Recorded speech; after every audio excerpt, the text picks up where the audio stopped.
bizwa ngalo ikuphi ukuhamba okufanele ubize sabizwa ngalo ukwahlulela abantu ukukhomba abantu ukuthi laba akabasesiya baNkulunkulu kuyelana nokucabanga kwethu cha sishumayela kanjani kubantu sithi abantu abeze kuJesu ngapha sibe siyabakhahlela sibakhipha sabizelwa lokho ayenze sense uthi ngapha siyamemeza ukuthi abantu abaze kuJesu kodwa ngapha sibe sithi hayi noma kuthiwa niyakholwa nini noma kuthiwa nahamba kahle kanjani phambi kweNkosi ilungisa njani inkinga engekho ngaphela uma inkinga ilungiswa mayikhona yeah so manje uqala kanjani ukufuna ukulungisa inkinga engekho kubona nje impethu akunankinga lo muntu wazana noJesu wamukela uJesu and uyamthanda uJesu and noma ngabe nihlangana naye ayikho enye into enake nayikhuluma silana nje sihlanganise uJesu.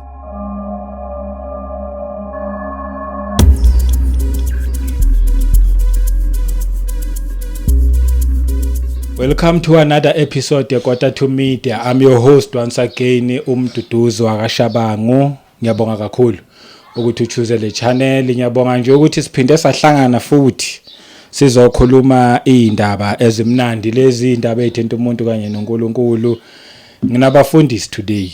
Angifuni nona nokuthi ngize ngiwaste isikhathi. Ngiyazi ukuthi banayo itopic ikhona indaba nje siyiphethe. Ikhona message bayiphethe abafundisi izodluliswa yonke into but ithi ngiqale nje ngokubulisa ke basibingelele nje ngiyangithande ukuhle nabo bafila kahle mabeqale ngokubulisa yabona singavele singene endabini ngiqale ngale kuMnguni mehlo madala Mnguni sibingelele babushabango yebo sibingelele nje nababukeli bonke egameni elihle lomfowethu inkosi uJesu waseNazaretha amen ubaba uMnguni lo bengelelayo. Hayi sibonge nje ukuthi today ukhona. Yes, bukaMoya. Sesibingelela ngenjwayelo nje kodwa siyabingelela ababukeli nabalaleli emakhaya. bukaMoya. Bathi mebekhuluma lapha ku YouTube bathi these are resident pastors. Oh yes. Yeah, so sesingabakhona. Siyambonga kodwa nje uNkulunkulu ukuthi aphinde futhi asilethe. Yes. Amen. Yes. Amen. bukaKhanyile. Hawo amen. Siyabingelela ababukeli. Yes. Siyabingelela nakuba bushabango. Yes. Kulolu hlelo lomnandi kangaka. Siyazi ukuthi ababukeli balithanda kakhulu. Ngoba lana sikhuluma nje ngeza phezulu ngezikaMoya. Yes. Yeah, so bukaKhanyile lo kameni kaJesu siyabonga. Siyabonga. Ngempela resident pastors ala ekhaya kahle. Kunje abantu abazi ukuthi uNkulunkulu ohlanganisile. Yeah, if it wasn't for this podcast angazi ukuthi ngabe siyazana ngalendlela esazana ngakhona manje. Yeah, so uNkulunkulu nje konke kunguye. Bathi ke i-message ya today angifuni nokumosha isikhathi ngiyazi ave sigijima and uthola ukuthi ngakayiwa ndawo but isikhathi sesithi hayi sesiyaqeda. Sithini namhlanje ukudla sidlo sinkwa sanamhlanje.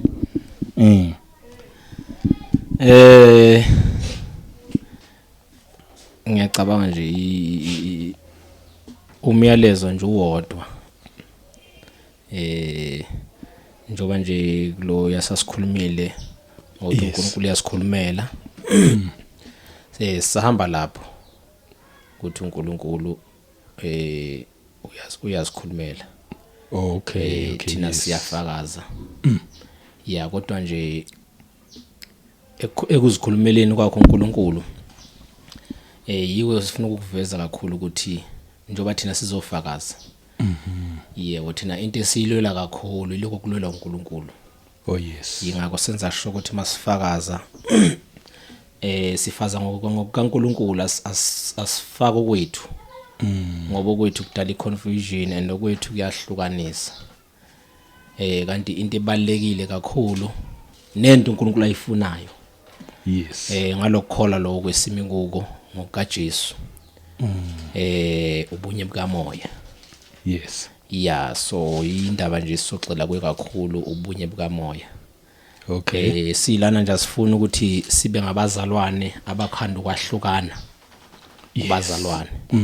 Ngoba uNkulunkulu akakulethela umJesu akumlethela uJesu akazelanga lokuzohlukanisa uJesu uzele ukuthi azosenza ukuthi sibe munye kuNkulunkulu. Exactly.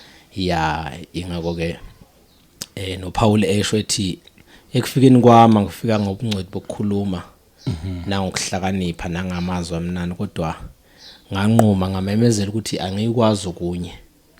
Yebo kodwa kuphela uJesu njani obethele isiphambanweni. Yes. Ya ihloko nje sanamhlanje ngisho ukuthi nje sizohamba nje lapho kakhulu. Yacha ubunye nje bukaMoya. Hayi ya into esizokhuluma ngayo kakhulu ukuthi yini ubunye bukaMoya ngoba khona ubunye bethu bokwazana khona ubunye bukaMoya khona ukwenza izinto ngokuvumelana khona ukwenza into kungesiyo intando yakho kodwa kuyintando yalokuthumile. Yes. Yeah, so iyo nje into ebalekile kakhulu ubunye bukaMoya kubazalwane. Njoba nje sikhona abazoqhubeka bazalwane. Hayi ngiyabonga. Ngithanda suka nje ubunye bukaMoya ngoba akumelanga bene division. Futhi ngijabulela ukuthi anilethanga iconfusion. Yes. Yebo, mhlawumbe nje ukugcizelela ukuba bukhanyile sekushilo. Sizofakaza ngobunye bukaMoya. Kubalekile ukuthi njengabazalwane siqonde kahle indaba yokukholwa ukuthi sisaphi.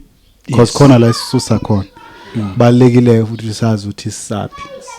Ngoba akusi indaba yokukholwa uNkulunkulu, it's not about ilokhunjani. Popularity. Yes. Or popularity context ukuthi ubani odume kakhulu, ubani owaziwa kakhulu, ubani oshumayela kakhulu, ubani ofundisa kakhulu, ubani umpostoli onamandla. Yebo. Ubani ongasiyo umpostoli. Emabandleni amaningi namhlanje ke kujahwa kakhulu kuphanyiswa izipho. Ukuthi umuntu unasipho sini. That's why bonke abantu babapostoli, bonke abantu babaprofeti. And it's like now promotion lento ukuthi uqala ube umvangeli bese uba promoted ekutheni manje uzozufikele esikhundleni esikhulu ube umpostoli. Well, we are not against izipho ukuthi zikhona nje mofunda na incwadi kaEphesians uqala pha ko11 ithi and he himself gave some to be apostles, some prophet and evangelist and pastors and teachers. Yes. So fanele lezi zipho back on. Yes. Kodwa the main purpose kaNkulunkulu is not about izipho. Iyaveza lapho uthi why lezi zipho bakhona. Ku12:44 for the equipping of the saints. Sacela ngifundena naye baMnguni ngezulu. For the equipping of the saints for the work of ministry for the edifying of the body of Christ. Ngifuna sime lapho Ephesians 4:11 and 12. It for the edifying of the body of Christ. That is, that is the key for the edifying of the body of Christ. Ukuthi zonke lezi zinto uNkulunkulu uma kuthi uNkulunkulu ukhipha imali yakhe. Uthi nansi imali ibani nayo. Ipurpose i1 to edify. Yes. The body of Christ. Because into ebalekile ukuthi ibandla likaKristu Jesu malikhule. Iyakusho futhi locela nje ngifundela uMnguni uthi 11:12-13 mhlambe. Incwadi yabase-Efesi chapter 4 uverse 11 fundeka ngalendlela. Nguyena futhi wanika abanye kuba babe ngabapostoli, abanye abaprofeti, abanye abavangeli, abanye abelusi nabafundisi. 12. Ukuze abangcwele baphelelisele umsebenzi wokukhonza kwakhiwe umzimba kaKristu. Ukuze abangcwele baphelelisele umsebenzi wokukhonza. Uthi uJesu Kristu mayakhuluma nomSamaria athi uNkulunkulu ufuna abantu abazomdumisa noma abazokhuleka kuye ngomoya nangeqiniso. Yebo. Ngoba uNkulunkulu umoya. So abakhuleka kuye kufanele bakhuleke ngomoya nangeqiniso. So lithizwe likaNkulunkulu lana uyena ophabanye izipho zokuthi babe ngabapostoli, babe ngabaprofeti kanjalo kuze kufika kothisha. Bese ethi lapha ku12 wabunguni athi ngofunda 12 ukuze abangcwele baphelelisele umsebenzi wokukhonza. Ukuze abangcwele number 1 baphelelisele umsebenzi wokukhonza. So nakula sikhona ukuthi yonke into eyenziwa yilezi zipho ukuthi fanele abangcwele baphelelisele umsebenzi kuwumsebenzi kumkhonza uNkulunkulu. Oh yeah. But lento yenzeka kumoya ngoba uNkulunkulu umoya. ufuna bayokhola bakhuleke kuye bakhuleke ngani ngomoya nangeqiniso imlaphi indaba uJesu Kristu mayehla wayezothatha umuntu wayenyama ehleli emthethweni wesono nokufa usenyameni womuntu bese ngomthetho kaMoya wokuphila si-underline le ngomthetho kaMoya wokuphila amthathe lo muntu amkhulule emthethweni wesono nokufa usemalungeni enyama bese umuntu aphile ngokukaMoya bese lithi kaNkulunkulu akusekho ukulahlwa kulabo abakuKristu abangasahambi ngani ngenyama kodwa sebehamba ngani ngomoya ngoba uNkulunkulu akadumseki ngenyama so sizothi ubunye bukaMoya mhlawumbe ungaqhubeka baba uMnguni sizothi ubunye bukaMoya ubuye bukaMoya ibandla li umoya bandla kufanele li operate in the spirit not in the flesh sitholana nebandla kumoya awuzwake okay ungafunda nje yakuzwa ngizoqala ku12 ukuze abangcwele baphelelisele umsebenzi wokukhonza kwakhiwe umzimba kaKristu uyakhiwa umzimba kaKristu sakhuluma last time sathi uKristu umoya ophilisayo uma uKristu umoya ophilisayo nomzimba wakhe kufanele ube umoya ophilisayo exactly so la kwakhiwa umzimba kaKristu so kwakhiwa ini umoya ophilisayo but this part now umzimba kabani kaKristu akwakhiwa la amabandla okhumalo akwakhiwa amabandla obhengu njengoba abanye besho ifoundation yesisekelo salento yinye uKristu so fika kodwa ke mhlawumbe uthi uqhubeka kuyo baba uMnguni le ngoba ngifuna ukuthi ngisheshe nami size sifinyelele sonke ebunyeni bokukholwa nasekwazini indodana kaNkulunkulu size sonke sifinyelele asandalaneke manje sithe ubunye bukaMoya size sonke sifinyelele ebunyeni bokukholwa ukukholwa into kaMoya so uNkulunkulu into ayilangazelelayo ukuthi sonke sibe naqonda kunye ngendaba kaJesu mayesibheka spiritually sibe nomumo munye uma uthi mhlawumbe ufika noma uthi ufika phesheya ufika ufica umzalwane ungakaze nikhulume naye ekhuluma lento oyikhulumayo because nimunye kumoya ungasambuza igama lingasasho ukuthi igama ngoba nayo into esizoyikhuza manje sesibamba ngempondo zayo ngqo lento ukuthi kuthiwa unegama unagama senihlukene ayisebenzi lonto ebandleni kaNkulunkulu ibandla umzimba kaJesu enelento into kaMoya asicingi ngamagama sicinga ngokubheka izwi ukuthi lo muntu ukhuluma lento uJesu ayisho yini uma ngayisho lento uJesu ayisho la siqala khona bese sithi kodwa usakhuluma lento inkosi yamakhosi eyayisho ithi lana mawungaphinde nje bamnguni vele sikhulume ngesizulu size sifinyelele sonke ebunyeni bokukholwa nasekwazini indodana kaNkulunkulu indodeni opheleleyo esilinganisweni sobukhulu sokugcwala kukaKristu ngiwasha ngifunda no14 ukuze singabe sisaba izingane sishukunyiswa okwamaza sipheshulwa yimimoya yonke yezifundiso ngenkohliso yabantu uma sesimunye ekukholweni sesimazi uKristu sifinyelele kwisilinganiso sendoda enguKristu akulula ukuthi abantu bangafika nezikhukhula noma namanana nezifundiso eziyimimoya basho noma yini bese siyamuka simukulwe kalula njengathi singamaza akuzuba ngoba sisuke sesimanje sesakhile kwifoundation sigxilile ekutheni indaba kaKristu ingubani yayibona indaba so sizothi lana ubunye bukaMoya abazalwane bahlangana babe munye kuKristu but kumoya ngomoya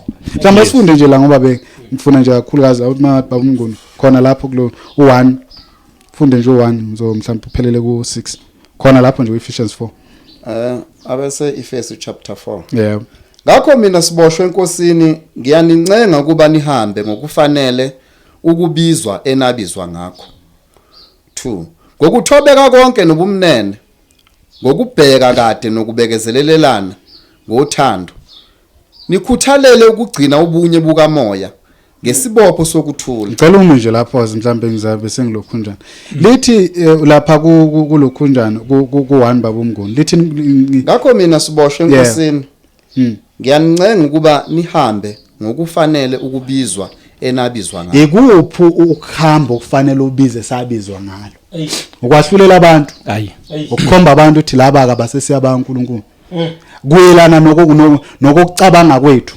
Cha. Sishumayela kanjani kubantu sithi abantu abeze kuJesu ngapha sibe siyabakhahlela sibakhipha. Sabizelwa lokho ayenze sense. Uthi ngapha siyamemeza ithi abantu abeze kuJesu kodwa ngapha sibe sithi hayi noma kuthiwa niyakholwa nini noma kuthiwa nahamba kahle kanjani phambi kwenkosi. But ngizathu thina namagama you are wasting your time. Sabizelwa lokho. Indaba imayelana nendaba ukuthi lo muntu yamqonda into Kristu ubani. Lo muntu yayiqonda yini into edingeka kuyena ukuthi kumele abe yini Kristu. And lento into kaMoya ukuthi yenzeka kuMoya. Njengalokhu ukhuleka inkosi uMoya la khona uMoya inkosi khona ukukhuleka. Sizokhulula abantu. Yes. Kuphi enyameni sibafaka kuMoya. Ngezwi likaNkulunkulu. Yes. Hayi ngokwazi nangokuhlakana nangokufunela kwethu, but ngezwi likaNkulunkulu. Mungaqhubeka nje lapha uMnguni. Yeah.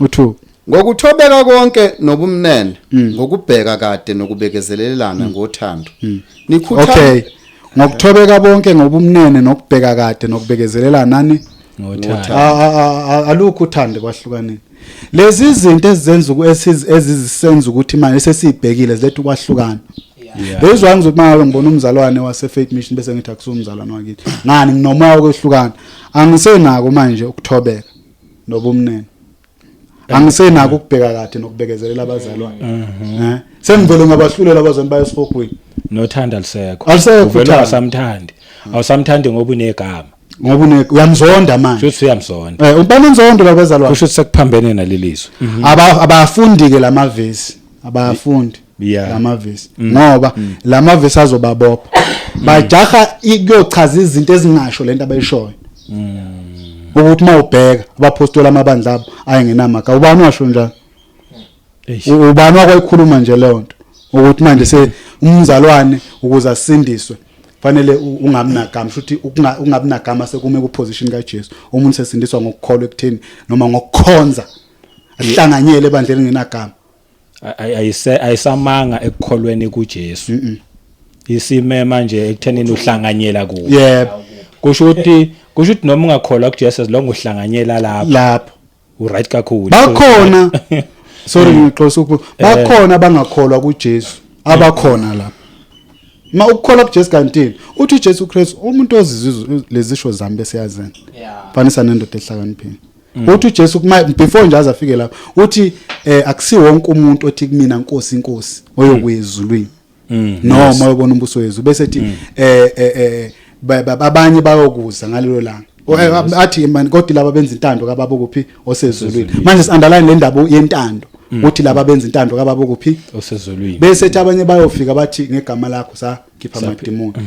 akasho uJesu Kristu ngiyophikani kwenzanga ngegama lakho uthi abanye bayothenza umsebenzi wamandla sanyakazisa intanga akasho uJesu Kristu uthi ngiyophika ukuthi anikwenzanga ngegama lakho uthi into ayisho kubona ukuthi sukani phambi kwami benzi bokuba kanginazi bese mu-24 wakhona athi loyo ozwa lezisho zami ngiyokuntshela ukuthi bese eyazenza ngokuntshela ukuthi ufana nobani uthi ufana nendoda ehlakaniphile ethema yakhe enjani yagubhaza athole isisekelo sani sedwa ozwa izisho zika Jesu bese yazenza bese ku Luke 6 mingaphosisa uverse 46 uthi Jesu bese nimbizelana uthi inkosi mangabe lokho ngikushona ngakwenzi na so it's not about ukuthi uyamemeza ngoJesu ukuthi uyinkosi no that only makes or gives him a title uma uthi uJesu Kristu uyinkosi you give him a title but to make him Lord you do what he says you must do that is making him Lord over your life so kunomehluko bakhona abahlanganyela kuyo leyo nto le eyabathi ayinagama kodwa abangayenzi intando kaJesu abangakholelwa kuJesu so manje sithini ke simjaja kanjani umzalwane ngoba bona as long as beyigroupile bathi ba right bayibandla uJesu ulanda bona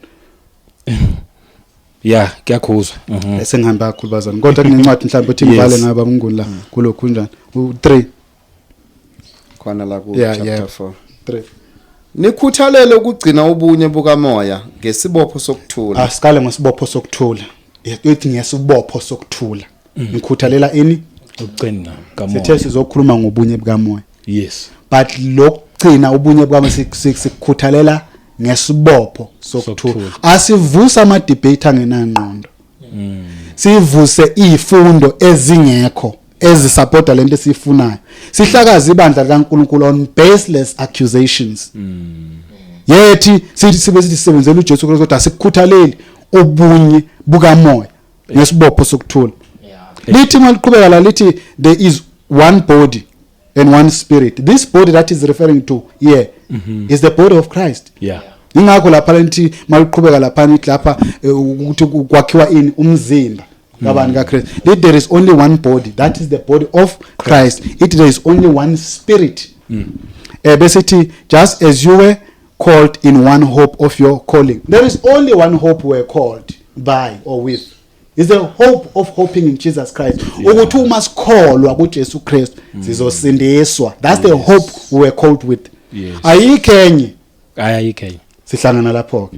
Azalana ngingakhuluma kuningi ngiphethe ngagcina ngikhuluma ngeke. Yes, baba Mnguni. No injalo. Njengoba sebethe ukuyichaza kona.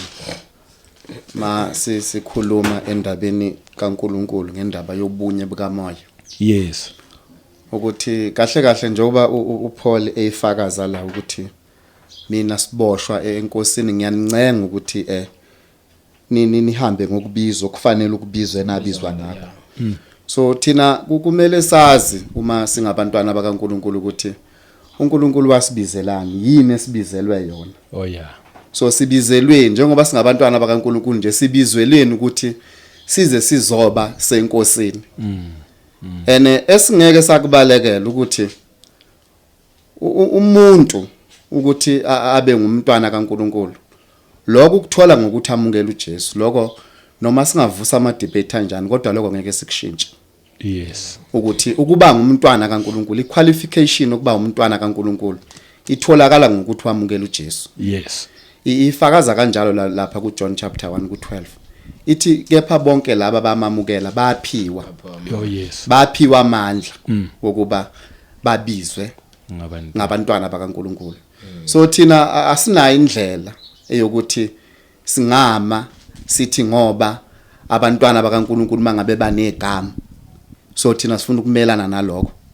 Ukuthi sifuna ukuthi manje siyeke ukuthi sihambe ngokufanele ukubiza esabizwa ngako bese sifuna ukuhlala kuloko ukuthi manje thina sifuna ukuthi siziphe ukuthi sesingabantu manje abaphuma umkhankaso abahamba befuna wonke nje umuntu othi usindisiwe. Mawuke wahlangana nomntwana kaNkuluNkulu abukho kuwena lobo bunye bukaMoya ukuthi uhlangane nje nomntwana kaNkuluNkulu umoya ukutshela ukuthi lo umntwana kaNkuluNkulu. So nize nihlukane naye ningabantwana bakaNkuluNkulu. Fanele before nizohlukana ubuze ukuthi ukhonza kuphi. Lapho khonza khona yini igama lenkonzo okhonza kuyo. So ifike mase kulapho ke besiyalahleka. Yeah. Uma ngabe bakhona abantwana bakaNkuluNkulu nathi njengabantwana bakaNkuluNkulu mangabe sinabo ubunye bukaMoya esababona ngokuthi mangabe ke benenkonzo ezinamagama bese bebambelela emagameni enkonzo bese lokho kuyabalahla. Kumele sithole indlela ukuthi sibancede bona. Hayi ukufuna ukudisqualify wonke umuntu nje. Oke wezwa kuthi unegama. Bese so ufuna ukuyeka manje wena ukuthi uhambe ngokubizwa okufanele ukubizwa abizwa ngakho bese ufuna ukuhlala kuloko. So ngiyabonga. Hayi ngiyayizwa mhlambe umuntu obukele ekhaya nje uyasho ukuthi ngiyezwa but angakezwa kahle. Ake ngithi nje ukuthi ngiphi clue kumbukeli ekhaya ukuthi izikhona lezi inkulumo mhlambe awakahlangani nayo inkulumo efana nale but izikhona and kungathi ziyanda. And uNkulunkulu uhleze nendlela ukuthi each and every time makunento engathi iphuma endleleni uyafuna ukuyibuyisa futhi ayibuyisa kwi-order esebenzisa abantu abathile. So zikhona izinkulumo ezifana lezo ukuthi wena ukhonze ebandleni igama lalo emduduzi shabangu ministries ayi then ke uyesihogweni kodwa wamukela uJesu Kristu. So kuzolungiswa leyo party ukuthi cha ake sibuye na kulo line lo ukuthi sonke singaba kaKristu. Amagama awasho lutho egcineni ubunye bukaMoya. Yes bukaKristu. Hayi ake siqhubeke. Ngiyakubona nje babukhanyile. Yeah. Yes. Yeah, and okunye masikhuluma kanje thina singabazalwane njengoba sakusakhuluma nje ukuthi uNkulunkulu uyasikhulumela. Yes. Yeah, thina siyafakaza.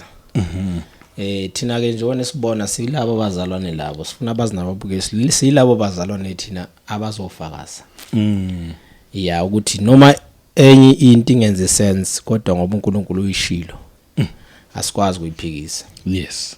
Yeah. Njoba ubaba Khumalo befundile lapha izwe lithi nikhuthalele ukugcina ubunye. Yes. Shuthu uNkulunkulu lento yayi-emphasize le ukuthi nikhuthalele. Khona izinto esingasikuthalela. But masingakhuthaleli ukugcina ubunye kaMoya kushuthi yonke into esiyenzayo.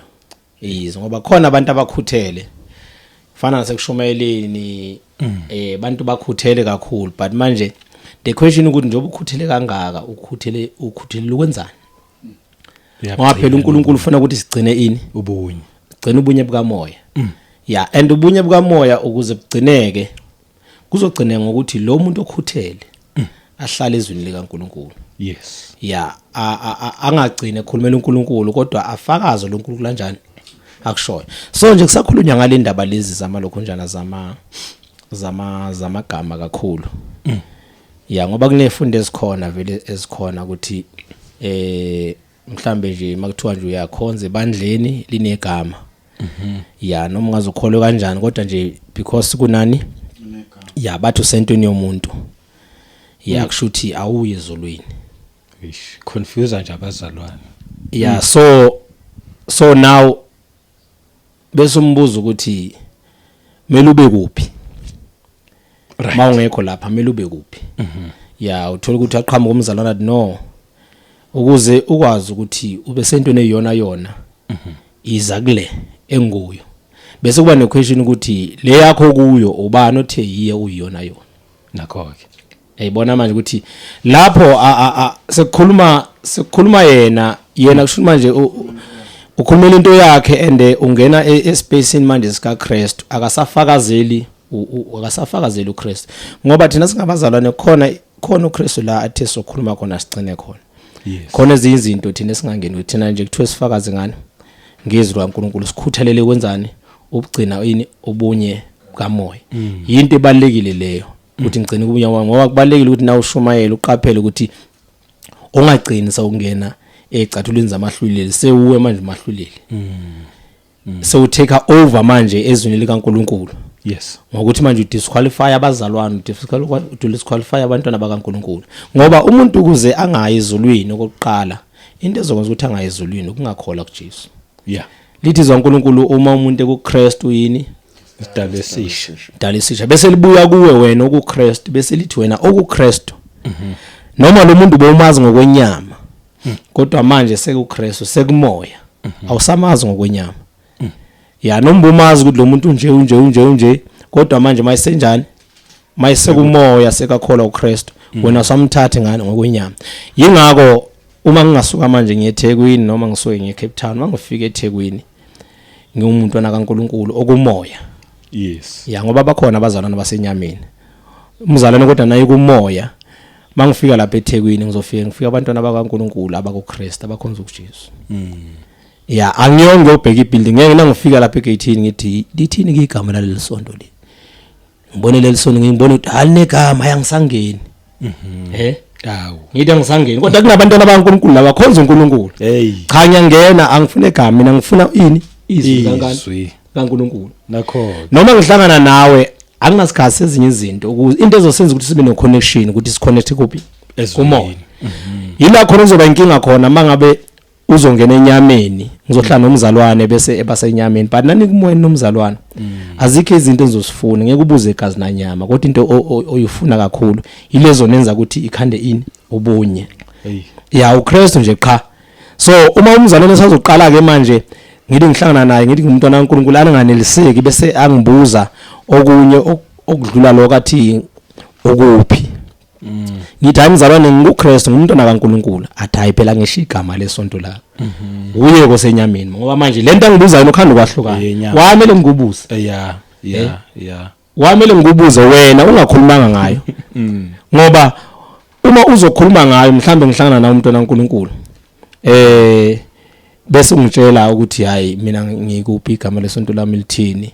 Mina into engiyibhekayo ngibheka ukuthi lento ngitshela yona ubased kuphi Yes. ngoba khona abanye bazalwane uthola ukuthi ukutshela nje ngegama lesonto because naye ukhanda lokwahlukana yeah bakhona bazona khanda lokwahlukana ukuthi nawe wathi mhlawumbe ngithi ake ngenje ngise-faith mission ngikubuza ukhonza kuphi bese ngiyafika ithi hayi nami ngise-faith mission zombona umunye ekhaya hayi wasekhaya yibona mangafika umunye ngithi ngise-faith mission athi umunye hayi mina ngise-assemblies awuzothi asiyabonga mzalwane kodwa nake kwathi kwaba khona othi owase-faith mission uyozothela ihaki uyizothola nangifika uzofika komunye futhi mhlawumbe ngise-faith mission athi umunye hayi mhlawumbe athi umunye mhlawumbe umuntu angisebandleni bese ubuze yini igama lebandla lena hayi nje ibandla kaNkuluNkulu yabona manje ukuthi sekhona nalapho kwahlukana futhi ngoba manje nalona manje sezozibona ukuthi manje lo usebandleni negama lo usebandleni kabani lika uNkulunkulu engani alinagama alinagama lapho sekuzoba khona ukushayisana sekuzoba khona ukulashana yes yayibona yizo ke izinto esizibalekelayo lezi ukuthi asingenze izinto ezi unnecessary yeah thina masenze lo uNkulunkulu asithumele kona uNkulunkulu usithumele ukuthi sihambe sivangeli sishumayele sifakazele ngoJesu sibafundisa abantu sibabuyise endleleni mawubona umzalwane ukuthi uyanhlanhlatha uhlele egameni akahlelanga Kristu wena yenzani iba nothando mbuyise uthi hayibo mzalwane phela uKristu akufela mina nawe kanti sizinto eyodwa awuyiyeke lento le yayibona ingako mawufundiswa uNkulunkulu ngicabanga ukuthi la athi uPaul ngiyezwa bazana phakathi kweni khona ini khona okwahlukana yeah 1 Corinthian uthi khona okwahlukana uthi omunye uthi ngokabani uthi omunye ngakwaPaulo omunye uthi waPaulo ngakwaPaulo omunye ngakwaApollo omunye uthi ngakwaKristu yamuzwa manje ukhuza nalo uthi ngokabani ngokwaKristu yeah uthi omunye uthi ngokwaApollo omunye ngokabani ngokwaKefas uthi omunye uthi ngokwaKristu ubakhuza bonke ukuthi nina niyafana ngoba manje nawe uthi ngakwaKristu irong lento oyishoyo nawe ukhanda ukwahlukana shuthi sikhanda ukwahlukana nawe uzothi ngakwaKristu nawe uzoqhamuka ukuthi hayi mina lami ibandla nalo igama wayelini igama ukhanda ukwahlukana ukhanda idebate manje but angeke athi lo othi mina ngokwaKristu uright loyo akekho right now right manje naye khona ukwahlukana manje sengibuzelo sekhaya uyasho ukuthi hayi bathini manje sebeyangilahla manje ngoba phela lothi ngokwaKristu right impela ngoba nawuzothi ukwaKristu lo ngokabani yena lo munye angithi ayinaye kumele abuyathi ngokwaKristu naye angathi ngokwaPaul ngiyothi ngiyanje sorry kulokho njalo okay yes umbuzo omuhle kakhulu ngoba ila isala khona ayangidida nami kakhulu encwadi hayi but uyaganga umpostoli Paul engamela amkhuzo othi lo othi mina ngokwakhe mhlawumbe sifunde lencwadi baba Mnguni ilapha ku 1 Corinthians 1 Corinthians chapter 1 qale nje ku verse 1 ngoba yinde yona 1 Corinthians chapter not ku verse 1 I'm chapter 2 verse 10 verse 10 ayina sihlonga phezulu ayinaso okay ungafunda ngifunde from ku 10 u10 yeah inesihloko sithi ukuphikisana ebandleni laseKorinte ethi ukuphikisana ebandleni laseKorinte yes yeah into eyayenzeka le ngaphakathi ebandleni la kuphi laseKorinte okay asizwe babephikisana kanjani kepha ngiyanincenga abazalwane ngegama lenkosi yethu Jesu Kristu ukuba nikhulume izwi linye nonke okay asiqale la uthi bazalwane nikhulumani izwi linye nonke so underline la this why test la izokhuluma ini ubunye bukaMoya so abazalwane kufanele bakhulume izwi linye bonke lelizwi linye bonke ulufaka kanjani iyiphi indlela afuna livele ngayo yeah singaqhubeka kepha ngiyanincenga abazalwane ngegama lenkosi yethu Jesu Kristu ukuba nikhulume izwi linye nonke kungabikho ukwahlukana phakathi kwenu kodwa nipheleliswe emqondweni munye nasekuboneni kunye nipheleliswe emqondweni munye nasekuboneni kunye nayo into uNkulunkulu ayifuna waye lento ingaphakanyiswa mayizobuka abantu abayiphakamisa ba misinterpret le verse uzokuzba interpreta kanjani ba misinterpreta kanjani uzubona lo mbuzo nje ubuzayo It's very very important and critical because nabantu abafunda leli verse beyisekela bona ukuthi bona njengoba bengenagama kusho ukuthi ba right ngoba lento yamagama because kwahlukana. Ngoba Khanyile seyithintile le ndaba uthi the moment uphakamisa ukuthi mina ngum-assembly so wrong. And mina njengomzali kufanele ngiqhamuke ngizokukhuza ukuthi bathi mzalwane wena mina nawe singabaka Kristu. Yes. Uyayizwa indaba. Ngifuna uandalana amazwi athi mina nawe singabaka Kristu. Hayi athi mina ngaka Kristu. Uyayizwa ke manje. But izovela asithi uqhubeka kancane. Okay. Yes. Yeah. Usesiku11. 11 ngokuba ngitsheliwe ngani bazalwane bami ngabendlu kaKlowe ukuthi kukhona ukuphikisana phakathi kwenu ngisho lokhu ukuthi yilo nalo kini uthi mina ngoka Paul mina ngoka Apollo mina ngoka Cephas mina ngingoka Christ. Okay asimeke lapha. Yeah ithathelana ke mina nomunye uthi mina nomunye uthi mina so me but me assigning to someone. Then angisathi mzalwane sizalwe ndoda yinye uKristu. Even nalabantu abathi mina ngoka Kristu bakhuluma same language nalabo bathi mina ngoka ngoba abathi ayibo wena mzalwane nalo mzalwane singabantwana bakaNkulunkulu. So kwabona bakhozi kwehlukana ngoba bayithatha bayinika iposition ukuthi mina nami ngihlukene nawe njengoba uthi ngoApollo mina ngoka Kristu. Uhlukaniselana nomzalwane ngoba bona bekufanele bakhulumela nje singabantwana bakaNkulunkulu. Yeah. Ngani sizalwe ndoda izweke mayiqhubeka ukuthi thini. Yes. So umuntu ngabe ngalokhunjana leli ngayifundanga kahle uzothi njengoba uthi hayi but hayi kunomonakalo. Ba right laba bathi thina singaba no aba right ba cause kwahlukana nabo ngokuthi bona bazothi hayi thina ke singabebandla elingenagama. Makusena sana lalo thina nje ukhipha kwazalwane unomoya wehlukana mina inkingi ilapho yabona indaba manje kuphi ene manje lencwadi ayizwakali kahle ngoba umuntu ofika la ubheka the better position hayi uChrist ngathi is a better position no but ukhipha abazalwane ngaphandle because wehlukana noma ngabe uChrist is a better position mina ngoba Kristo nina nziba baka Kristo yabona ke manje okay yeah exactly kwakufanele ukuthi bona izumpostoli Paul uthini mayibuyisa yena aka assign namuntu uyizwa ukuthi ubuyisa kanjani lapha na ku13 uthi uKristu wahlukanisiwe yena uyayizwa akabaphiki laba bakuApollo ukuthi bakuKristu seyabafaka manje uthi wayehlukanisa uKristu. Hey yayizwa manje akathi ayaba right laba bakalokhunja uthi nina niyamdivide uKristu kanye nalabo bangabakaKristu nabo bayihlukanisa nalabo bazalwana bakhuza umonakalo. Hey ngiyayizwa yilo nonke shothi ni right ngoka Apollos ngoka Paul Cephas ngoka Kristu but why nimhlukanisa uKristu ngoba ninto eyodwa kodwa ilento ayisho but inkinga la into ayisho umpostoli Paul ukuthi akufanele umzalwane assign azikhiphe kwabanye abazalwane bese ezibeka kwi position ethize ngaso sonke isikhathi fanele alwele ubunye bukaMoya abe nomqondo mina abazalwane thina sizalwe ndoda yinye uKristu ngobani uNkulunkulu ngoKristu Jesu. Uma yezwa umzalwane mayezwa umzalwane ekhuluma ukwahlukana amkhuze hayi kwayena abheke iposition engcono ukuthi hayi mina ngibona ngathi mangabe uthi wena wase assembly hayi mina ngisayida ne faith mission athi mzalwane akunama faith mission akunalokho lento lamagama lawa la emhlabeni okwenzela ama operations thina sizalwe ndoda yenye uKristu. So indaba imayelana noKristu ngoba lithizo kaNkulunkulu bonke abamemukela bakholwa egameni lakhe. Yes bonke abamemukela bakho bona laba benziwa abantwana bakaNkulunkulu.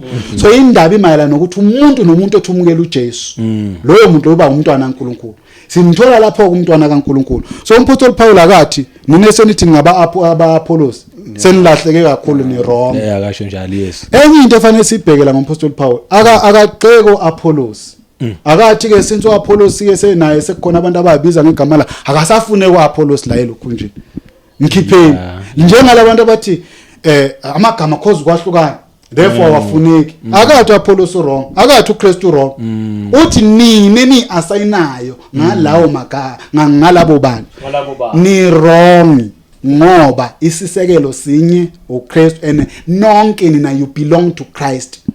Hayi ukuthi uzothi omunye mina ngowakho uKristu mawuthi mina noma thina laba abanye uthini ngabo uyabakhipha ke manje cause kwahlukana ngiyakuzwa ngiyibona indaba. So sethi lapha na ku13 is Christ divided ngesizulu uthini uthi uKristu wahlukanisiwe yini? Okay. Yeah. Shuthi ngoba nawulizwa shuthi nalaba ababethu ngaba Apollo abakho Kristu. Iphonto bebekhulumela phekwayo mhlamba ashumayeza uyo Apollo. Kodwa abashumaza ngobani? ngoKristu. Yingakho Paul masekhuza sethi uKristu wahlukanisiwe yini? Yes. uApollo lo wabethelwa. Yayibona? Yes. Wayibethelwa kanye ngani? Wabethelwa ngezono zenini. uKefas lona yena enithi ngaba wabethelwa. Yes, bona bashumela ivangeli. And ivangeli abalishumela lekini alikho wrong. Yeah. Banikeza uKristu kodwa manje nesenzisukile kubani? Naba ngabani abani? Nangena emagameni ngendlela. Nangena naba ngaba labantu laba. Ngoba kufana nje nokuthi manje kulokho njani ubabugobile. Babano lo shumela ulokho asembuluzo lokunjani. Ubabhengu. Wabhengu washumayela ivangeli. Umuntu angasho ukuthi hayi mina ngasindiswa kubabhengu. Ngashuma zababhengu. So ngeke umzalwane umsole ngalokho. Kodwa akabhilongi kubabhengu. Yes. Ubhilonga uKristu. Yeah. Kodwa angasho athi hey kunendoda mina ngathi ukushumela ubabhengu. Hey ngaphenduka ngathatha uJesu. Yeah. So mina la ngumkada khona ngumkada ukuthi angabeke esenzani angabe sakhela kubani kubhengu. Right. So nalabazalwane laba babakhele kuApollo. Kodwa uApollo ayebashumeze ngobani? Ngoba abantu uApollo wafika waqhamuka wayezobakhuza Apollo. Wathi hayibo mina ngizange bethele mina nganitshela ngoKristu. Nina manje hlalani kuKristu. Nisuke kimi nihlale kubani? Nihlale kuKristu. Yes. Ukhuza nabo futhi laba abahleli kuKristu. Kodwa manje uhleli ngendlela wrong. Ngoba manje uzothi mina ukhani division engabe ukhuza labo uthi hayibo mina nami noma nashumayeza ulokhu njani noma shumeza uApollo noma kodwa mina nani sashunyezwa ngoKristu. Ungazi asayine ukuthi mina angikho kulabantu uApollo nobani bani. Ufana labantu namhlanje azothi umuntu mina ngike asembule. Mina ngikho kumanya amadoda. Angikho kudenomination. Engabe yena wakho bukaMoya. Angathi mina manje hayi mina nje ngisebandleni likaKristu. Ngoba manje nazo usebandleni likaKristu shuthi kahle because laba abanye bakuphi? ngoba manje masingabuza sithi ngoba kubuza umbuzo kanje ukuthi lona ungekho ke ebandleni kaKristu lelo kulo wena. Ukuphi? Yeah. Uzothi usentweni yomuntu ushutha ke kuKristu. So now the question ukuthi umayefu yapi? Eish. Mayefu yapi lo mzalwane sasembuzi? Yeah.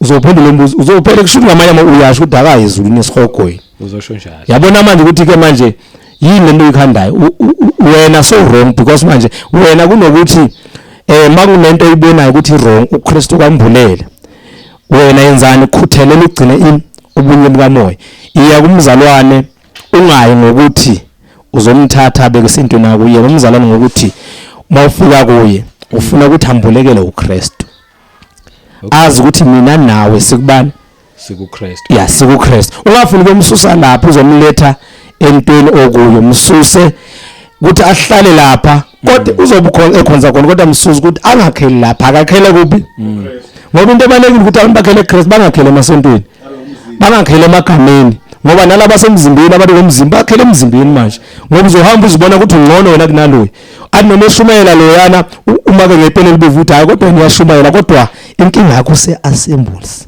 Yabona ukuthi nawe manje omunye manje wenyama omunye okhanda ini omunye okhanda kwahlukana kanti noma yasasembula umfowethu wasekhaya uzala sizala ndodonyeni. Yes. Sizala ndodonyeni mangizwa futhi ngoba sekuvulwe lencwadi lo moya ukho musha lo moya omdala nanga lesi sikhathi kwakuyilo moya kahlahle spirit nje sihamba silokhu sivuka nje I'm sure each and every generation eqhamukayo silokhu sivuka nje lesi spirit umoya nje othile okufanele each and every time ulokhu kukhuzwa ngoba nanga lesi sikhathi kusobala ukuthi abanye babethi hayi thina singaba Apollo thina siyezulwini nina niyezulwini shuthi bekuyinto enjalo kwakukhoshelana sewukhohla uma uyibheka ngathi babe namandla kakhulu babebona ngathi kule division ibone ngathi ba powerful kakhulu yilaba babese sidini lokuthi bona bathi bangabaka Kristu. So babe ku division bonke labantu njengoba namhlanje sisesenale and laba bona babese ehlangothini lokuthi bathi bona bangabaka Kristu. Yibona babe nenkinga enkulu ngoba babetshela bona ukuthi iposition abayibambile babamba iposition eright plus ithi Christ kangokuthi abasafuni manje ukuthi bahambe ngokubizwa ababizwa ngakho. Sebefuna manje ukuthi nanomzalwane behlangana nje nomzalwane umbono umzalwane ngihlangana nje nawe babushabanga ngingasolutho ngibona ukucha ngihlangene nomntwana kaNkuluNkulu. But ibe khona lento lokitshikoza kimi ukuthi ngathi kodwa ekugcineni ngeze ngakiyeka masilo sihlangana sihlukana ukuthi ngingayisho lento ukuthi phela kodwa wena kufanele kube sebandleni. Yebo ngiyakuzwa impela ngiyakubona impethu umzalwane kodwa khona into yiwo wona lo moya umoya omdala lo ene lo moya mawukungenile uhamba uphuma ungena utshela ukuthi wena uyalungisa kanti nawe ufuna ukulungiswa unenkinga kodwa ukhona ukubona ukuthi unenkinga uhamba ubona inkinga ekwabanye abantu kanti nawe unale nkinga ekukhulunywa ngayo bebehlukelela kangaki labantu la bithi lencwadi ku12 la kwabase Corinthian chapter 1 ngisho lokhu ukuthi ilona lo kimi uthi mina ngoka Paul mina ngoka Apollo ilona loyo mina ngoka Cephas mina ngoka Kristu yo indaba la ingomina yabona lo mina nalo thina khona inkinga lapho bukuphi ubunye lapho ngoba idivision yodwa leyo masothi sikanje ngilo ngithi makuzoje makukhulunywa makuthiwa nje bekwa ama comment ngizovele nje ngithi yabona mina kwaleyo nto nje kumuntu nje sephesini isuka inkinga kwase kuphileni komuntu umuntu nje njalo kuzothi makukhulunywa athi yabona mina mina thina so bukuphi kubunye ngoba sila namhlanje ukuzokhuluma indaba yobunye bukaMoya nakho-ke yokuthi ake ikhulunywe le ndaba yobunye bukaMoya ukuthi abazalwane endabeni kaNkuluNkulu ake benze lo msebenzi ake behambe ngalolu bizo uNkulunkulu abazalwane ababize ngalo so sazi ukuthi uNkulunkulu la ekukholeni usibizeleni ngoba lento manje idala ipolitiki ngoba nathi asizukuthula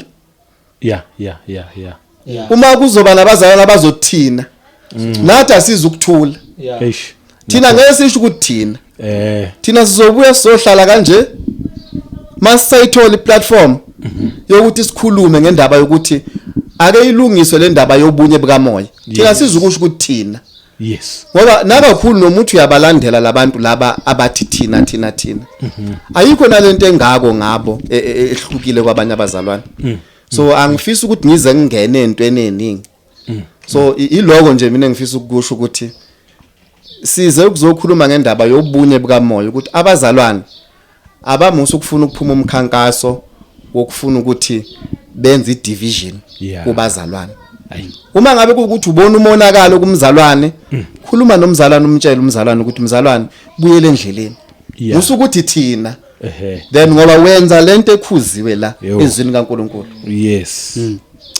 mhlambe angathi ufuna ukena baba hayi no ngaqhubeka kunombuzo la ukuthi obuze ukuthi uma uthi thina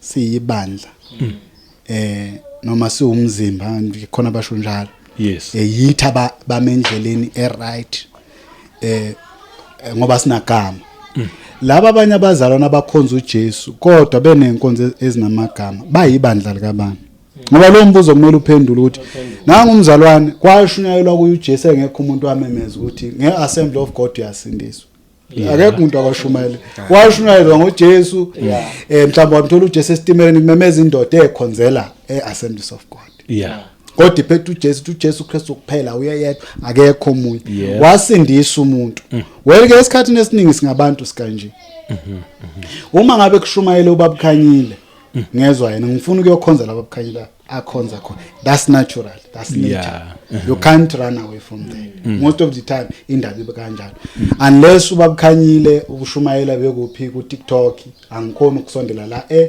khona yes right but okukakhulukazi ngiba more inclined ekutheni ngifuna ngathi ngaya le ndoda yathi mekhuluma yangithinta lento ayisho yebo lo so why is because ngishunyayezwe ubuye so naye ke indoda yashumayela yasa Assembly of God yashumayela ngoJesu ngiyasindiswa then mhlambe ngihambe ngiyokhonza faith mission uyayizwa indaba ukhonza kuphi faith manje faith mission but izathu ukuthi ngiyokhonza faith mission yini it's because lento ayishumayela ngobani mangi Assembly of faith mission ngifike ngithola uJesu mangi eAfrican gospel kufike kukhulunywa ngoJesu right the day mangifika efaith mission bese kuthiwa thina singama faith mission amahle simeka de labo bantu banokwehlukana mina kufanele ngikhuzele umoya wokwahlukana ebona lonto ngoba indaba la isekutheni uzomphoto Paul uyafaka na uthi abanye bathi mina ngingaphola akathi uthi yabona ngiride ke ni ngikhuluma ngami why labo bazothi thina singabe ibandla bayikhiphe phambili thina sibandla ngenagama thina why bekhipha phambili uyayiphika lento no ayikho kanjalo lento nawe uthi wena ungwaKristu kanjani ushiya abafuni ngaphandle the reason why Apostle Paul eyibuyisa kanje indaba is because he knew ukuthi labazalwane bonke bashunyezwa ngoJesu yes izwa lapha ku13 mhlawumbe ngayifunda nje ngesiZulu babuMnguni uthintile babukhanya uKristu wahlukanisiwe yini yebo uPaul wabethelwe esiphambanweni ngenxa yenu na nabhabhadiswe egameni lika Paul na imake yayizwa indaba uyayithatha umpostoli Paul uyibuyisa kuJesu ukuthi kahle indaba yonke le kufanele ngabe siqhuquzelana ukuthi sonke sibheke endodeni yinye uJesu Kristu sonke kufanele ngasikhuluma la ngojinyo ukuthi hey bazalwane asibhekeni kuJesu sonke sabhabhadiswe egameni lika Jesu akwazi uyosukela umzalwane umntwana kaNkulunkulu obhabhadiswe egameni lika Jesu uzomsukela nje ungazange umuzwe esho lutho usuthi hayi awusumntwana kaNkulunkulu ukhonza Assembly wabhabhadiswa kuliphi igama cha awuzange umuzwe esho lutho wena uyamsukela ngoba wena uthathile wayibeka kwiposition enjani ephezulu kunaye position kaKristu usho njalo babuMnguni wayibeka kwiposition mhlambe engcono uthi hayi mina nje wangenagama then ngi right and manje into eshaka kakhulu ngalento ngegama visa view kungamnagama ngayiphinda lento babu lokhunjwa nasikisi alikho ivesi ezwini likaNkulunkulu elithi yebo elithi umzalwane noma abazalwane kufanele babe negama kulokhathesha alikho the only way yokuthi benze conclusion ngalento ukuthi bathi uma ubheka amabandla abapostoli we can take that lokhunjana that approach ziningi izinto ezingasichitha nje siyabazalwane sonke mayizu silibheka kanjani but angifuni ukuya lapho ngifuna ukubheka kubo kakhulu bona labantu abathi yonke into fanele sibheke ngokwethu right amabandla abapostoli noma amabandla okuqala ayengakhonzeli emaklasini njengoba namhla sikhonzela emaklasini thina so naloko kusho ukuthi kusenza singabe silibandla right amabandla awokuqala ayengenazi imoto amaningi yabona nje these are useless things ayengathi mangabe ohlanganyela drive imoto yes ayike kanjani ayenganama church building abazana babekhonzela endlini zabo right so senze njani sibuyele endlini cha ibandla lokuqala noma ibandla leli lokhunja lathi mangabe lizoletha umnikelo indlela enza ngomnikelo la thatha la dayisi ilokhunjani indawo zabo badayisa nani nezindlu zakho nje yes base inzuzo bayithatha bayibeke enyaweni zabapostoli yes yasenze njani yenza umsebenzi kaNkulunkulu so there was no ownership mase sichazela izwe kaNkulunkulu and that was okay because of the time then sithini ke masiya kulelo vessel approacha kanjani sithi umzalwana akuvumelekile uthabe nendlu bayayizama labazalwane lonto enayisebenzi bathi umzalwana kufanele abe nendlu fanele sibe ne common area la sihlala khona sonke unga own lutho ngihambe nosebenza nibeke mebeqala benza lokho khona amadoda aphakamisa athi nizobeka kithi yabona ke manje hebona indaba ihit eson distributor no distributor yokuleyo nto yilo oyazi kakhulu nalo oza nama ideas siyaphi nalento as if manje ukusindiswa kuza ngalama strategy sisusa abazalwane ethembeni elinguKristu ukuthi ayisukani bazalwane kuKristu bese nihlala ekutheni unegama noma unegama ayisebenzi kanjalo indaba kaNkulunkulu lithi izwi laNkulunkulu bonke abamemukela bakholwe egameni lakhe wabapha amandla ukuthi babe ngabantwana mhlawumbe siyeni lapha masishane exolisa nje bazalwane ukukhanya ngizabe sabuya ku lapha ku Philippians 2 ucela ngifundela uMnguni 1-5 inesihloko lapha kwabase Philip chapter 2 ukulandela uKristu ekuthotshisweni kwakhe nasekuphakanyisweni kwakhe. Okay. Ngakho ke uma kukhona induduzo kuKristu, uma kukhona ukududuzeka kothando, uma kukhona inhlangano kaMoya, uma kukhona isisa nesihawu, gcwalisani ukuthokoza kwami kuba nibe nomqondo munye, ninothando lunye, nibe inhliziyo nye, niqonde into inye. Okay. Gcwalisani ini uma kukhona induduzo kuphi? Othando. Uma kukhona ukududuzeka kothando, uma kukhona inhlangano kaMoya. Uma kukhona inhlangano kaMoya. Yeah. Uma kukhona ukududuzeka kothando. Iyabuya le ndaba yenhlangano kaMoya. Okay, cela uqhubeke. Uma kukhona isisa nesihawu. Gcwalisani ukuthokoza kwami kuba nibe nomqondo munye. Gcwalisani ukuthokoza kwami ukuthi nibe nomqondo munye, yebo. Ninothando lunye. Nibe nothando lunye, yebo. Nibe inhliziyo nye. Nibe inhliziyo yenye. Niqonde into inye. Sifanele ukuba abazalwane siqonde into inye. Yiphi lento inye kumele siqonde? uKristu. Phela ibandla livela kuKristu. Yes. Once waqonda uKristu then lapho ke la kuvela khona ibandla. Sathi masikhuluma ngelilanga sathi umzimba uvela kwinhloko. Kwakhiwa imizimba kaKristu kufanele ukuthi umzalwane aqonde indaba kaKristu. Yebo. Sira asikwazi ukuyehlulela abazalwane abayiqonda indaba kaKristu on baseless accusations nenegama. Sivele sebasukela nje umzalwane ayiqonda indaba umzwile eshumayela esitimela umzwile eshumayela estradini ethi uKristu Jesu uyena inkosi uyena umsindise lethi imlomo ilimi zonke ziyovuma ukuthi uJesu Kristu inkosi bese kulethe udumo uyamvuma umzalwane ukuthi uJesu Kristu inkosi uyayiphika umzalwane indaba zokuhlatshelwa kwamadlozi ubufebe uyakuchitha konke ngokulana nokwezi uzoma nje kutheni unegama buphi ubunye bukaMoya nenhlanganyelo kuMoya buvele bungabibikho asithi uqhubeka kancane mhlawumbe sizwe ukuthi kuphi okufunakalayo la ningenzi lutho ngombango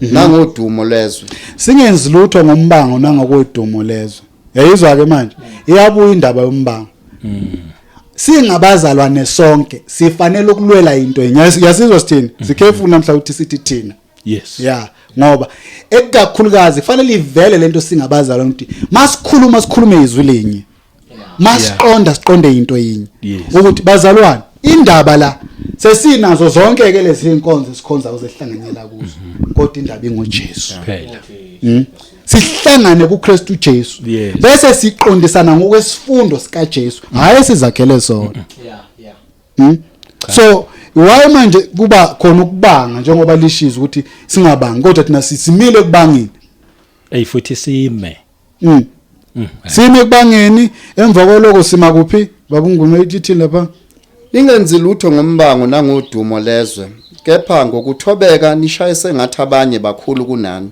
dumo lezwe lokuthi thina singcono yo thina sazi kakhulu thina sifundisa kakhulu mina ngumpostoli mina ngikhonza ku idumo lezwe yonke lento ayisizimo akekho umzalwane osindiswa ngenhlanganyelo akuthiwa uzohlanganyela la bese uyasindiswa akuthiwa umhlanganyela la uyasindiswa umzalwane usindiswa ngoJesu indaba nje ilapho but ke bese kugadwa isifundo ukuthi ufundiswa zona izinto ezizomenza akukhule kwelikaMoya ngeke abazalwane bengakazi bashumayele ukuthi ngegama lebandla uhamba basukela ungakazi bezwe lutho uyabakupuluta uyabagopha nagama lini basho usuthi anisakholwa balifunda futhi abantu hayi uyabakupuluta uyilungisa njani inkinga engekho Ngaphela inkinga ilungiswa mayikhona yeah so manje uqala kanjani ukufuna ukulungisa inkinga engekho kubona nje impethu akunankinga lo muntu wazana noJesu wamukela uJesu and uyamthanda uJesu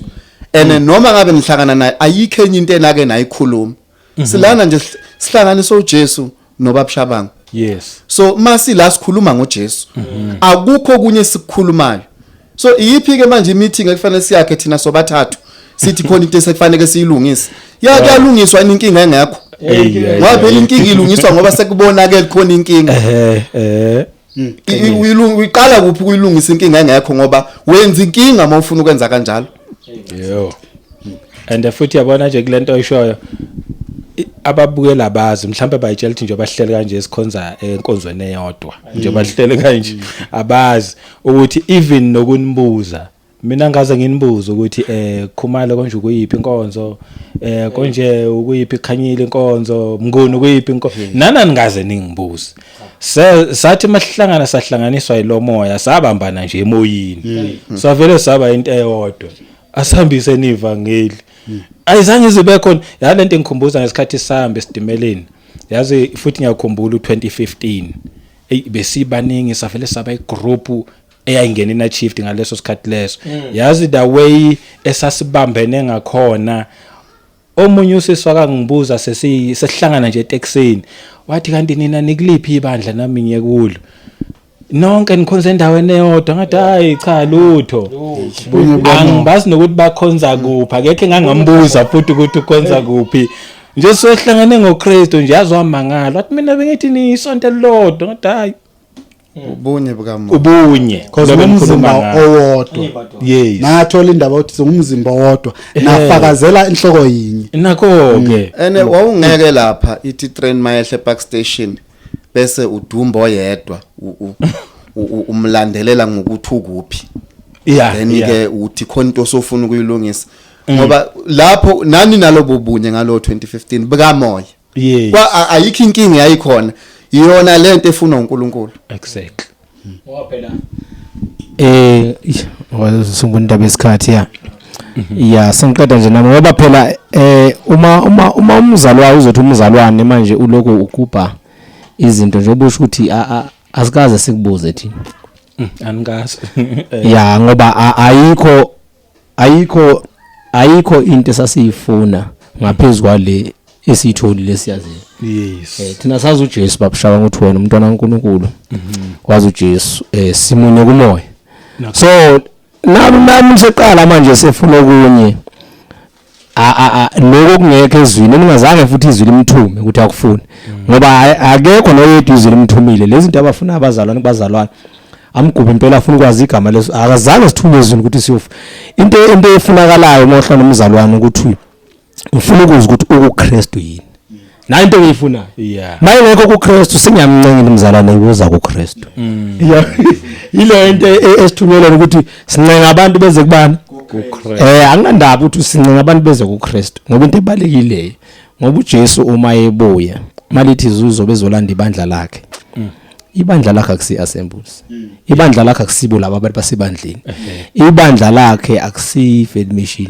akusiwonke amabandla lawo abantu athi umuntu ibandla likaKristu ingakho Paul mayezingela emakholwa athi uJesu Paul ungizingelelani na kodwa wayezingela ini yes ya iswadithi kankusizitho komunye komunye ibandla into kaMoya njengoba ngibona nje ngiyisitho ngisebandleni nginezela ebandleni noba bukhona umbona sonke once amukela uKristu siyanezelwa nakho ebandleni akuthi masisonto lithi ukuthi hayike ngosula kulabazalwana bathi bayibandla so unezela ngokuthi wamukela uJesu wamukela uMoya ongcwele bese wenza izwi kaNkulunkulu wenze ngentando enkulu sebandleni ngoba ibandla into kaMoya qiniso ngakho nje sokhuza ngesithi bazalwane asakhena ubunye bukaMoya hlaleni ezweni asingafuni izinto esingazange sithunywe zona sifune ngoba wasofuna into esingathunywanga zona sizobe sesifunwa yithi sobe sesikhanda umbango sobe sesikhanda amadebate angekho nje amabidebate engaka siyabakhombana abazalwane bayalwa na uthi yabheka balelani balela into engekho balela ukuthi bona bafuna lokho abakufunayo akusilizwe izwe libahlukanisa abantu izwe lizibenza abantu babe munye ngifuna ukungena nje maseshana isikhathi sithini 1 minute okay ngifuna ufakaza lento esho abazalwane lapha maseshana babu uMnguni Ephesians 4 lento esho babukhanya simbheka kanjani umzalwane ukuthi umzalwane ngalo ngifundele nje lapha na Ephesians 4 verse 23-24 yeah ithi nenziwe basha emoyeni wengqondo yenu nenziwe basha emoyeni wengqondo yenu yebo nembathe umuntu omusha owadalwa ngokukaNkulunkulu ekulungeni nasebungcweleni beqiniso. Na indaba lapha ikhona. Nenze njani? Nembathe umuntu omusha owadala ngokukaNkulunkulu ekulungeni nasebungcweleni beqiniso. Na indaba lapha ikhona kumzalwane. Siphe ukuthi umzalwane umembethe yini umuntu omusha. Hayi ukhonzaphi. Hayi ukhonzaphi. Umzalwane umembethe yini umuntu omusha owadala ngokukaNkulunkulu ekulungeni lana ethi in true righteousness nasebungcweleni. Awufunda 25 lento boyisho. Ngakho lahlana amanga nikhuluma iqiniso. Yilowo nalowo nomakhelwane wakhe. Yilowo nalowo nomakhelwane wakhe lokhu singamalungu omunye komunye. Yeah. Lokhu singamalungu omunye womunye. Ibandla lakhiwa i-congregation ethize eyisekludile yasithi yona ingcono. Lakhiwa umzalwane ngamunye. Owenze njani ke lo mzalwane? Yilo mzalwane ombethe indoda entsha eyakhiwe ngokukaNkulunkulu. Kuphi ekulungeni nasebungcweleni. Yes. Ene lento enziwa yini? Yizwi likaNkulunkulu ukuthi umuntu ambathe umuntu omusha wakhe ngokukaNkulunkulu ekulungeni nasebungcweleni. Awukwazi uzothi ufebele wenza yonke into uzothi ngoba naku sebandleni nginagamba ukuthi usebandleni kaNkulunkulu. Kanjani? Cha. Saso exalta nje manje. Ngoba phela lokhu ukukhuphula okungekho. Eyokugcina nansi lapha na 1 Corinthians chapter 2 ikhulumele babu Khanyile. 1 Corinthians chapter 2 ngiyayithanda le kakhulu. Ufunde nje 1 and 2. Chapter 2 1 and 2. Nami bazalwane ekufikeni kwami kini angifikanga ngobungcweti bokukhuluma nobokuhlakanipha. Ngimemezela kini ubufakazi bukaNkulunkulu. Ukuba nganquma ukuthi angiyukwazi okunye phakathi kwenu kuphela uJesu Kristo loyo obethelwe esiphambanweni. Ingakho umpostoli Paul ekhona ukubona ukwahlukana masekwenzeka. Yayizwe indaba. Ukhalela abazalwane bangazi ezinye izinto. Bazi uJesu Kristu loyo obethelwe kuphi esiphambanweni. Abasekho thina la. Sihambe sifuna nabazalwane ukuthi namagama noma namagama safuna ukwazi uKristu kubazalwane.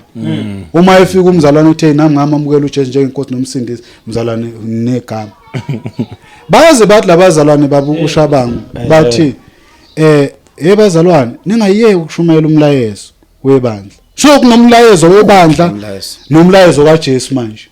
Vele baqinisile. And eBhayibhelini asinawo umlayezo webandla. Asinawo. Kodwa yibo zobezwa bethi makukhunywa ngezinto bethi ikuphi eBhayibhelini. Kodwa bona banani banomlayezo webandla. Yini umlayezo webandla? Ngizokutshela vele uhlukile. Abayizwa kahle indaba umuntu mayishumayela ngoJesu nje engahlanganisi. Bafuna lo mlayezo webandla uthi kufanele ungabi nagama. Uzungene kwabanye uthi ungabi ningayidlali ikeyboard. Ungene lo mlayezo webandla uthini unezifundo zabantu zokuthi noma ngathi ukholwa kanjani kodwa uma ungakholwanga ngokushunyayezwa omunye umuntu according to Romans 10 verse 9 ukejile kusafanele ushunyayezwe ufundisa abantu uqale sivina abafundisi phansi uthi uyababhabhathisa abafundisi abakholwa kuJesu umlayezo webandla ngoba lento into ethize emelene nento kaJesu. Ene lesikhalo lesi sikhona umhlaba wonke. Lolo hlobo labazalwana akukhonzeki nabo. Kukhalwa nje impela umhlaba wonke worldwide.